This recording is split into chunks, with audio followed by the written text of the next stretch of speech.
Aquí está el doctor Jorge Castañeda porque es jueves, profesor de la Universidad de Nueva York, exsecretario de Relaciones Exteriores. Jorge, hoy buenas tardes. ¿Cómo te va? Bueno que viniste, Jorge. No, pues aquí muy a la orden, Joaquín. Igualmente. A ver, admirando tu saco de lino claro, pues, azul claro. Así como tú, más o menos, ¿no? No, bueno, pero traes corbata, es una elegancia ya. No. Yo ya puedo permitirme estos lujos. Sí, eso sí es un lujo. Si después ya no tengo que usar tu corbata. Yo sí, me gusta. No, ya sé. Y muy bonita siempre. Oye, gracias. Publicaste en el New York Times, ¿no? Pues un artículo hoy en el Pero en Times. el New York Times, ¿no? Sí, bueno, No. publico una vez al mes. Sí, así, pero digo, hoy te publicaste en el New York Times. Sí. Y es sobre un tema que siempre me ha importado mucho, que hemos platicado Sí. tú y yo aquí, por el tema de Nicaragua, el tema de la represión en Nicaragua, el tema de la comunidad latinoamericana internacional que empieza a despertar lentamente, muy lentamente. Eso es una vergüenza. Muy poquito a poco. Es que si sacamos bien las cuentas, Joaquín, bueno, llevan como casi 400 muertos. Sí. Es un país de 6 millones de habitantes. Sí. 20 veces menos que México.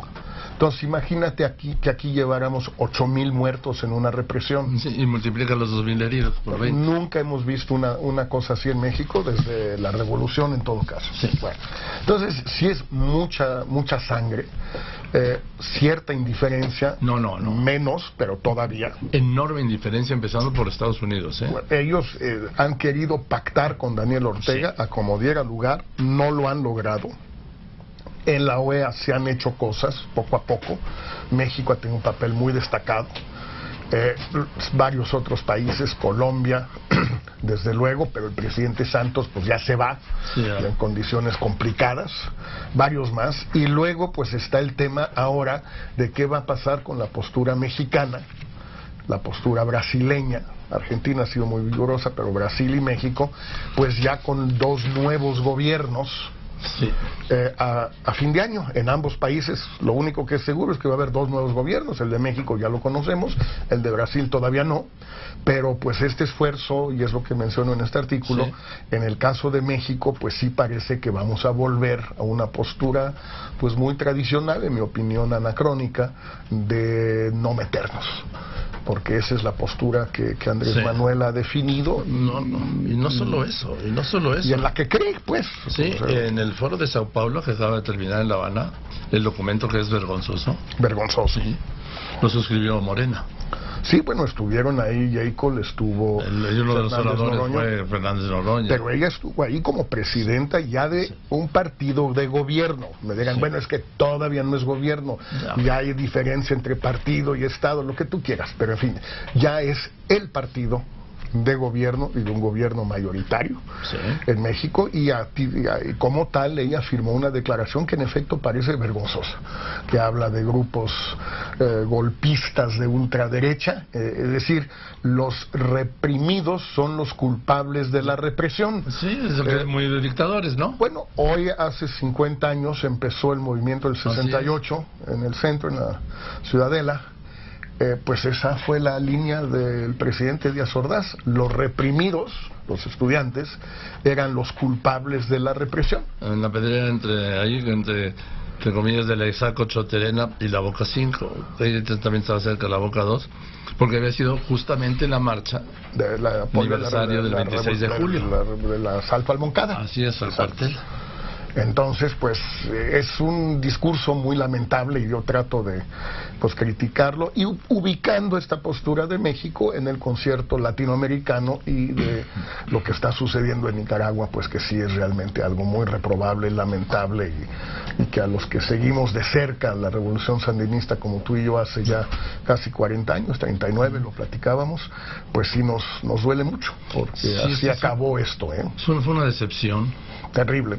Un poco desde el principio, ¿eh? Sí, no creas que solo de ahora, ¿eh? No, lo de Ortega ya tiene años. Sí. Y la famosa piñata de 1990, cuando pierden la elección con Violeta Chamorro, y pues se llevan todo. El año de Hidalgo y el de Carranza. No, todos en 3 meses los juntaron rapidito. La famosa piñata. Sí, la piñata.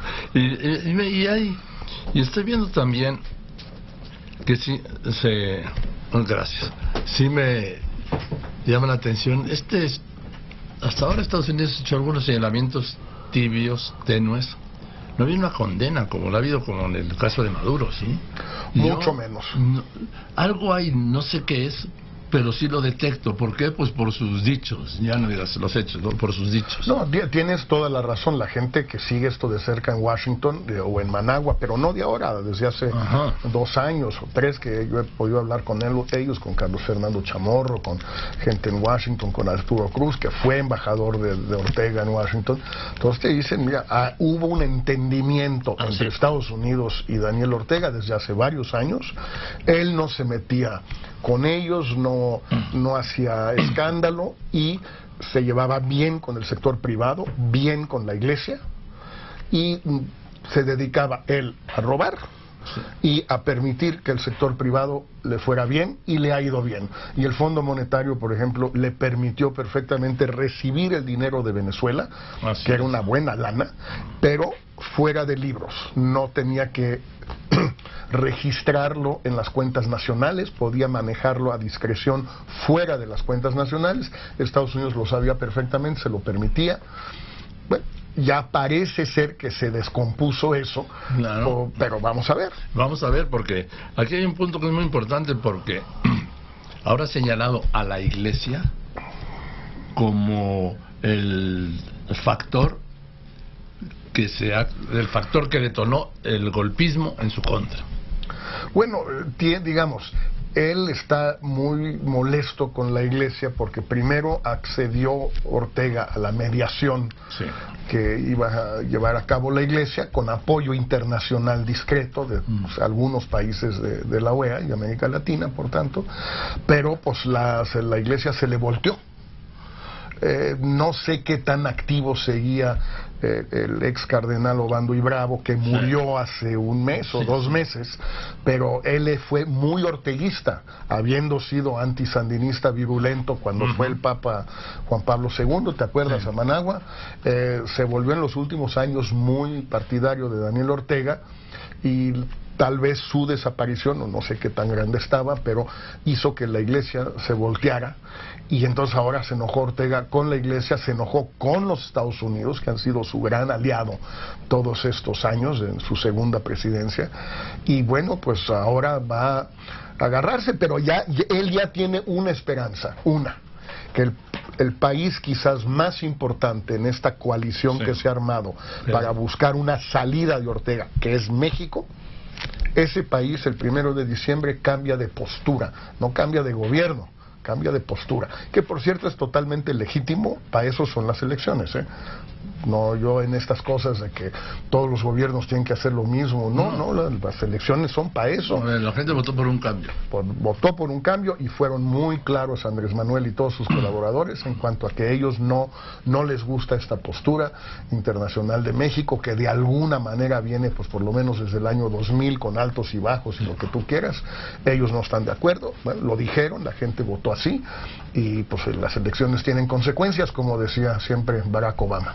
Así es, tienen consecuencias, y yo creo que sí está viendo con esperanza Ortega este cambio, porque en México efectivamente, como dices, lo has dicho, lo has reiterado y lo has publicado en el New York Times hoy, en la edición de hoy, pues ha sido muy activo en este tema. No Videgaray, en el tema de Venezuela y en el tema de Nicaragua ha sido muy activo, con posturas pues de las cuales, digamos, yo no encuentro ninguna diferencia entre lo que haría yo o lo que hice yo y lo que está haciendo él en esta materia. Por lo menos creo que es una visión mucho más abierta, mucho más visionaria, mucho más al día, contemporánea. No es esa postura pues anacrónica de los años 60 y 70, que nunca fue tampoco así, Joaquín, eso tú y yo lo sabemos muy bien, primero porque lo vivimos y segundo porque lo recordamos. La excepción fue cuando Jorge Castañeda, tu papá, ya lo he mencionado aquí, secretario de Relaciones Exteriores, esto fue, te voy a decir, junio de 1979.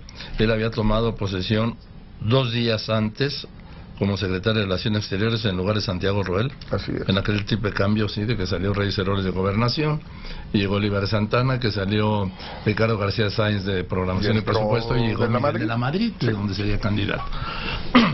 Pues la primera decisión que toma en aquella comida con Rodrigo Carazo Odio en Cancún, siendo presidente López Portillo, el canciller Jorge Castañeda, fue la ruptura. Sí. Ahí hubo una ruptura, no hubo pero incluso, en el caso de Chile también en el 73, Joaquín, claro, también, no sí, fue claro, retiro sí. de embajador, no fue ruptura. Fue ruptura. Sí, sí. Rabasa solo esperó que despegara el avión con 50, un centenar de refugiados asilados, incluyendo la señora Allende, la Tencha, justamente. Un DC-9 de Aeroméxico.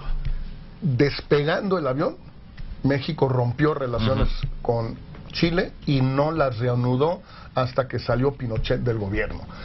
Puede estar de acuerdo o no de acuerdo con esa, es otra cosa, pero de que no intervención, no opinamos, no nos metemos, a ver. Y antes con la República Española. Bueno, o Cuba, a ver, con la plena complicidad del gobierno de Ruiz Cortines, un grupo de cubanos, 80 cubanos, se organizaron, se entrenaron, se armaron, compraron un barco, iban de fiesta, hacían todo lo necesario y zarparon de Tuxpan para derrocar al gobierno de un país con el que México tenía relaciones diplomáticas, por cierto, muy buenas. Una dictadura, sí, no sé cuál era mucho más sangrienta, difícil saber, la de Batista o cualquiera de las dictaduras latinoamericanas de los años 50. Eso ya es una discusión más complicada. Entonces, que no intervenimos es un cuento que los políticos priistas principalmente, no solo ellos, pero se han inventado a lo largo de los años. Es falso, Juan. El hecho de el caso de la República Española. 30 años reconociendo a la República. A la inexistente República Española. Sí. De los muy pocos países del mundo. Y luego se da el lujo Luis Echeverría de romper lo que llamamos las no relaciones. ¿Sí? Cuando los de Burgos, los ejecutados de Burgos. Los ejecutados de Franco en Burgos. Garrote vil. Sí. Bueno, todo esto yo creo que nos da una perspectiva de lo que está pasando ahorita con Nicaragua, que va a seguir sucediendo con Venezuela, y también nos coloca en una situación complicada, Joaquín, que va a tener que resolver el nuevo gobierno. Va a querer que nuestros 50 y pico de consulados en Estados Unidos sean mini embajadas, como lo han sido a veces, dependiendo del momento, en los últimos 30 años, digamos, donde el cónsul va a los medios, va a las universidades, va a ver a los rotarios, a los que tú quieras, va a las escuelas, va con las comunidades migrantes, pero haciendo trabajo político, o no va a querer hacer eso para no dar pie, entre comillas, a que Estados Unidos intervenga de la misma manera en México, como si Estados Unidos no lo hiciera de cualquier modo, independientemente de lo que hacemos nosotros. ¿Cuál va a ser la postura? Es un tema complicado con Trump, no es sencillo, pero si no nos defendemos con lo que tenemos... A ver, con Trump no hay tema fácil, todos son complicados. Ninguno es bueno. Y ahí está la carta de buena onda, y que donde dice que si no sale el TLC como yo quiero, se acaba, ¿sí? Bueno, es negociar bajo amenaza, es lo que viene haciendo de alguna manera el gobierno de Peña Nieto desde hace casi un año. Mucha gente ha planteado en distintos momentos si es aceptable negociar bajo esa amenaza. Si no hacen lo que yo quiero, me voy. No es una negociación sindical donde generalmente nadie se puede ir, el patrón no se puede ir y los trabajadores tampoco, pues ¿a dónde se van? En una negociación como la de Trump, pues Trump ha dicho, si no me gusta, me voy. Así es. No es que si me dicen no vengo, es que si me dicen me voy. Sí, así es. Pues sí, y lo ha dicho muy claramente, no ha sido para nada elíptico al respecto. No, eso es que yo estoy convencido de que con Trump no te puedes equivocar. No te puedes equivocar si partes de la base de que no le puedes creer nada de lo que dice. No, y además, pues no ha servido. Mira, ha habido varios, ya van 18 meses de presidencia, ¿no? De Trump. Ha habido varios estilos de lidiar con él, no quiero decir lidiar con él. Por ejemplo, el estilo Macron. Besitos, invitarlo al día de la Bastilla, hermanita sudada, del desfile, qué guapa está su señora, en fin, una serie de gestos que hemos visto. Y luego el estilo Angela Merkel, más bien patín y trompón. Sí. Pues los dos han acabado peleados con él, igual de peleados. Macron igual de peleado que Merkel, aunque hizo un esfuerzo de un cierto tipo. ¿Y Trudeau? Bueno, Trudeau, el más insultado de todos, siendo que al principio quería quedar bien con él a como diera lugar por la enorme importancia que tiene para Canadá la relación con Estados Unidos, igual que para México. No funciona eso con él. El tratar de llevar la fiesta en paz no ha funcionado con él como con otros presidentes de Estados Unidos, donde la relación personal sí cuenta, digamos. Sí ha contado a lo largo de los años, desde López Mateos con Kennedy, en la famosa visita, hasta, pues no sé, incluso Obama con una relación cordial, sin más, con Peña Nieto. E incluso con Calderón. Y con Calderón. En fin, pues vamos a ver qué pasa. Faltan 4 meses y 4 días para que termine este gobierno. Muy largos, son eternos, yo los viví, son eternos. Sí, yo así decía en este momento, este mes de julio se me ha hecho eterno. Y todavía no se acaba. No, apenas llevamos 3 semanas y pico después de las elecciones. Y parece que fueron hace una eternidad, ¿no? Esto va a ser una transición eterna, que bueno que ya es la última de esta duración. Se va a seguir siendo eterna, pero un poco menos eterna. Un poco menos, ya es algo. Mira lo que están informando: Juan Ramón de la Fuente, propuesto por López Obrador como embajador de México ante la ONU. ¿Qué te parece? Pues me parece muy bien, oye, me da mucho gusto. Me da muchísimo gusto, que bueno, ojalá si acepte Juan Ramón, yo supongo que sí. Sí, ¿y qué vamos a hacer los lunes? Desde Nueva York. Desde Nueva York.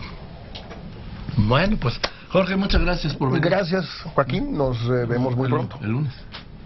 Perdón, el lunes, no lo andes sustituyendo tan rápido. Espérate. Nos vemos el jueves. Espérate, no seas gacho. Vamos a hablar del doctor de la Fuente, ¿no? ¿Sí? Gracias, Jorge. Gracias, Joaquín. Gracias por venir. Buenas tardes. Los jueves del doctor Jorge Castañeda, profesor de la Universidad de Nueva York y exsecretario de Relaciones Exteriores.